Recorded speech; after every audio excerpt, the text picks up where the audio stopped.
Today we're discussing the leaders in South Africa's hotel and entertainment industry, Sun International and Tsogo Sun. Next we take a look at their international operations, and of course the perception is that you've got Sun International with the better geographic footprint. Let's talk to just how true that is.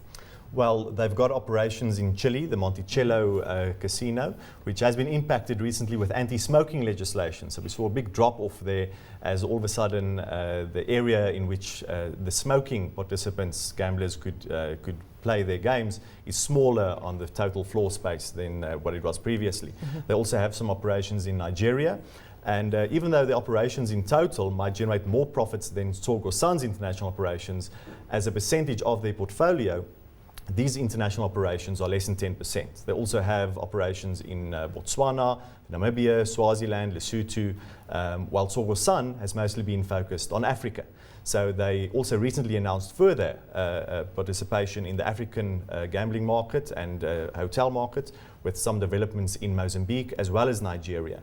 So it's a slight geographical difference, with Sun International going more into South America and Africa, and Tsogo Sun sticking to the African continent. Which strategy works best for you? Look, the global resort and gaming market is pretty competitive. There are lots of people in this space. In each country there are people who have traditionally played there. So it's not like you can wander out there with your South African balance sheet and think you're going to change the world overnight. Having said that, I think both groups have been fairly well advised recently, because Monticello looked like a fairly chunky acquisition when it was made, and it worked well. Then they had an earthquake, but they got an insurance payout, and now it's back and operating, and it actually chips in some quite big numbers in terms of revenue. Chile is an interesting country, some respects similar to South Africa, quite conservative historically, but the gambling thing's got quite a nice niche. I do like Tsogo Sun's recent ventures. I recently stayed at that Maputo Tsogo Sun on the Avenida de Marginal. It was full. I mean, it's a bit of a crazy place, Maputo, but it clearly is in need of more hospital beds. Not hospital beds, hotel beds. What am I saying? Probably both. And there's Nigeria. I mean, everybody's going mad about Nigeria, Lagos.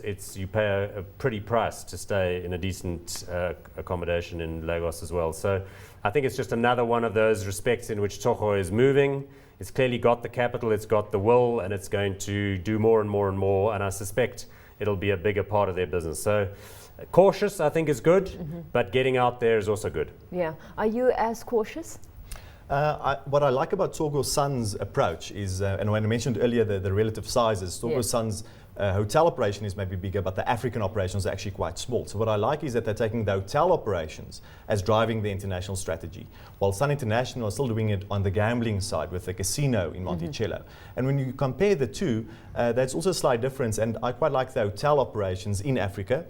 We saw that with City Lodge as well in Kenya, for instance, that there's a greater need for hotel occupancies in Africa. You have greater pricing power in hotels in Africa, and once again you don't have as much disposable income for hotels in the other parts of Africa when you compare to the South African disposable income market to address. Yeah.